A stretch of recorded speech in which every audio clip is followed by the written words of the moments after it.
Sure, that's a great question. So our aeroshell is made out of pure carbon fiber, and the way it was made is we started with a big styrofoam mold for each of the three pieces of the aeroshell, which are the bottom shell, the top shell, and the canopy.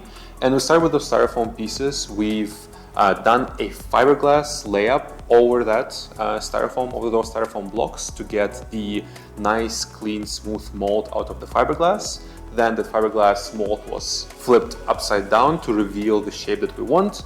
And then inside of that, we've done the carbon fiber layups, and it was 2 layers of carbon fiber, 1 layer of foam to give it thickness, and then 2 layers of carbon fiber on top of that.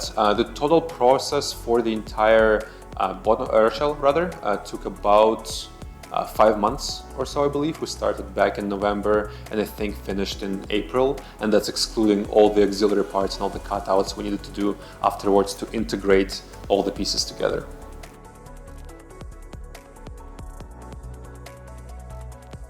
Yeah, the process took a really long time. I would say aeroshell was the most time-consuming mechanical system of the car because of the sheer size of it. Our cars are, the current car we made is about 5 meters long by 1.3 meters wide.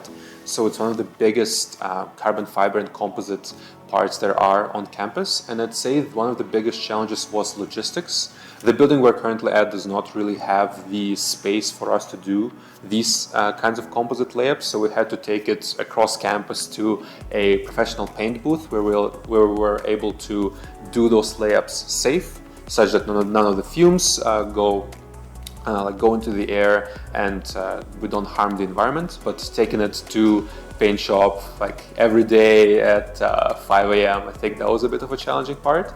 Another thing, when the work we were doing was not harmful to the environment and people around us, we also had a tent set up outside of our building. So at one weekend, we were working for 33 hours out of 48 hours in 2 days. And we were working at throughout all night with 5 heaters inside the tent, working on the aeroshell of the car. So I think because of the size, the logistical issues and space issues became the biggest constraint. And that's not talking about cost. I would say the aeroshell of our car is the most expensive part of the vehicle as well, just because of how much composite material we need to build the aeroshell.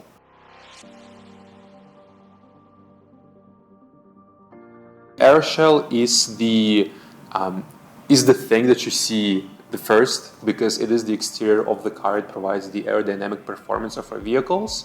But this aeroshell is not structural, meaning that if the car does collide with a wall or say with another vehicle, we do not rely on the aeroshell to protect the driver. And because of that, inside of the aeroshell we have a steel space frame chassis. So it is a collection of steel tubes which are welded together to protect the driver, as well as for us to mount all of our suspension system and all of our auxiliary components onto it. The chassis was also a pretty lengthy process. I believe it took us about 4 months to make, starting with a welding table, which was used to align all the tubes together in space, then going in and welding all the tubes together, and afterwards welding all the auxiliary components onto it. We have a lot of things we need to mount on the chassis, such as suspension system. We need to mount our battery pack on it, all the electronics as well, and for all those we do need attachment points, so that process also took quite a long time. But because our chassis is steel, it is quite heavy, and some of the best performing teams, solar car teams, do use carbon fiber monocoque chassis. So they basically combine the carbon fiber of the aeroshell with the carbon fiber of the chassis, and this is something that our team is looking for in the future, because you do get a lot of weight savings from using carbon fiber chassis.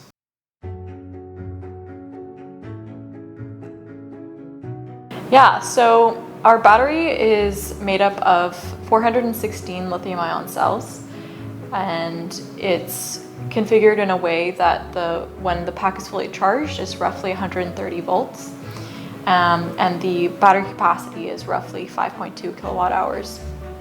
Its enclosure is made up of a fiberglass composite with a honeycomb core, and it's generally a taller pack.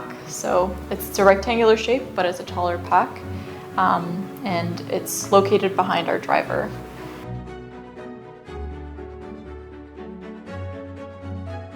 So we started basically the summer of 2023, so last summer, and we manufactured all the way up until December, basically. December was when we fully passed it off to our battery management system team to do full pack electrical testing.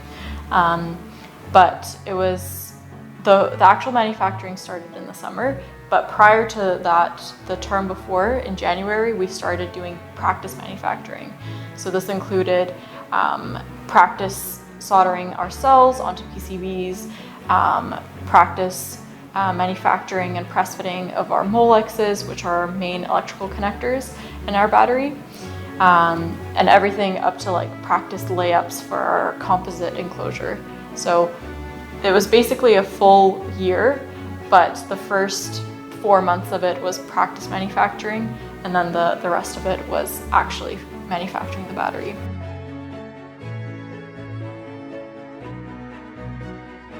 Yeah, so this was actually a pretty big concern that we had during the design process. We started off by running some CFD simulations on the pack to get an idea of, one, where all of our airflow was directed to, but also to get an idea of how hot our battery pack would get based on different ambient temperatures that we would expect at competition. So this was really helpful for getting an idea of of how our fans were working and whether we were getting flow in between our cells. But it wasn't very helpful with determining the temperature range that we would see at competition. So what we decided to do was take this, the results that we had from the CFD, and actually run an experimental test on the battery, where we manufactured one of those module sheets, one of those PCBs which has 4 modules together, and we ran a discharge test on it.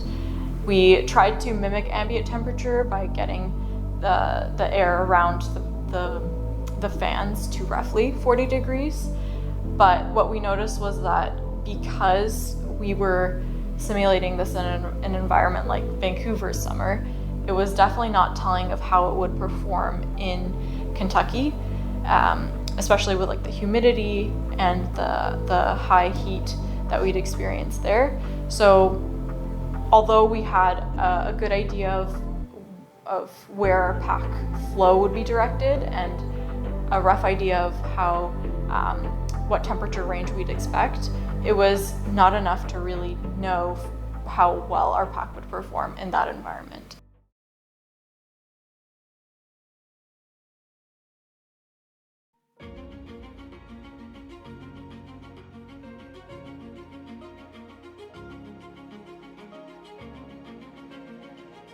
So, I mean, overall driving Brightside was such a cool experience.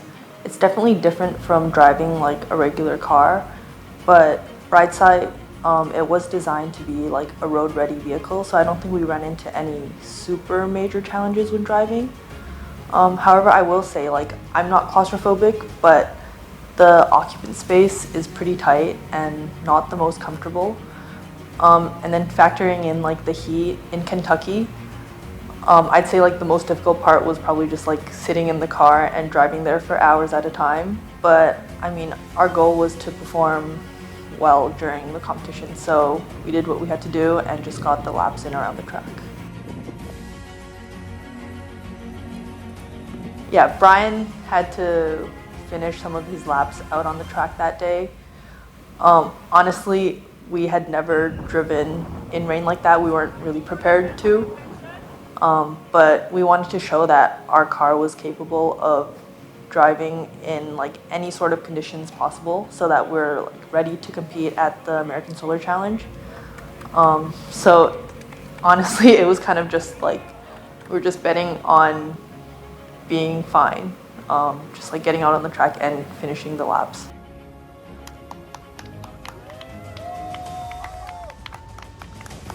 Everything about driving a Brightside is a little bit different from driving a regular car. It just took a lot of time to get used to like the steering, accelerating and braking, and just driving with like limited visibility. Ultimately, like FSGP and ASC, it's a challenge on like endurance and efficiency. So for the driving style, we were just focusing on being like as smooth as possible, limiting the number of like sudden accelerating and braking that we were doing and the number of like sharp turns. And yeah, we just wanted to fully utilize the regenerative braking to get as much charge as possible and just have the battery last as long as we could.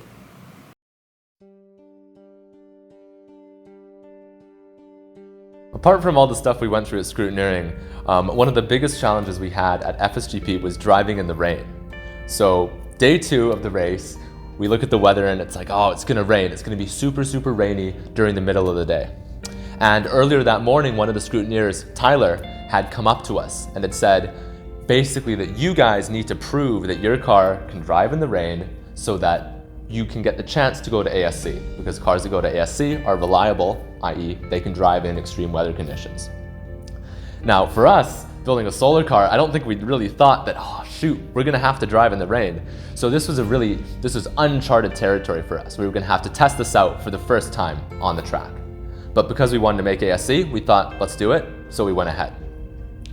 Pulling up to the track at 12 o'clock noon with the rain starting to hit, it was pretty nerve-wracking, especially as Brian started doing that first lap. The rain really started to come down, and we saw teams start to pull off of the track, start to pit, and their crew was just gonna wait it out for that couple of 15-20 minutes where it was raining.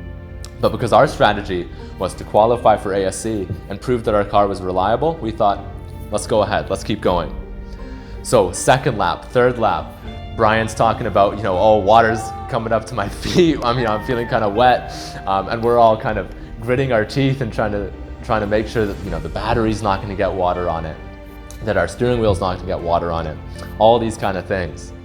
But we reached the end of that third lap, and I'm on the radio saying to Brian, "Hey Brian, let's pit. That's the third lap. We're done." Brian comes into the end of the pit, and right as he's about to stop the car, he radios back and says that there's some weird behavior with the motor. So of course he hits the e-stop and we just say, hey, we've done those 3 laps we needed for you to qualify. That's perfect, you're done for the day. And of course it's right at that moment that the sun comes out. But the car survived, the battery survived, and we proved to those ASC scrutineers that we had a reliable car that could drive in the rain and that was roadworthy. And that was a big woof moment for the entire team. On that third day of FSGP, at the end of the day, one of the scrutineers comes up to us and hands us the GPS tracker for ASC. And we all kind of look at each other and go, well, does this mean we've qualified for ASC? I don't know, I haven't gotten any official word. But then of course, Tyler, the head scrutineer, comes on over to us and says, you guys are going to ASC. And just, big cheer rips through the team that was there. We're all standing around the car. And we're all just hooting and we're all hollering because we had made that goal. We had made the goal of going to ASC and qualifying for ASC for the first time for UBC Solar. So I'd say emotions were super happy, a little bit surprised, and just ecstatic that all the hard work from those 2 years that we'd put in had paid off. Starting on the starting grid with all the other super pro North American teams was a really proud moment for me personally, and I know the rest of the team as well. Crossing that checkered black and white start line just made my heart really soar that first day. And especially being able to be in the chase vehicle and monitoring the live telemetry system of the race car that was right in front of me was super awesome to see. It made me think of a saying from one of the performers that I really like. Doing this kind of performance or doing this kind of high stakes competition activity is really like being an athlete.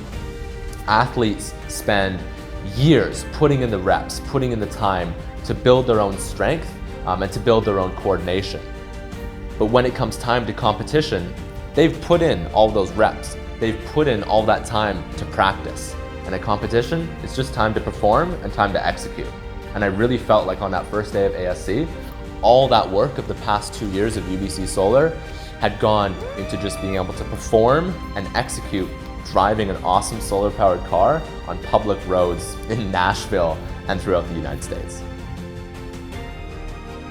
I'm glad that the team is going to be going to a competition every single year, because the amount of team bonding and the amount of laughter and excitement and emotions that you have with the 15 to 20 people that are going to competition are what make the solar car team extremely strong, and what makes UBC Solar super strong going forward.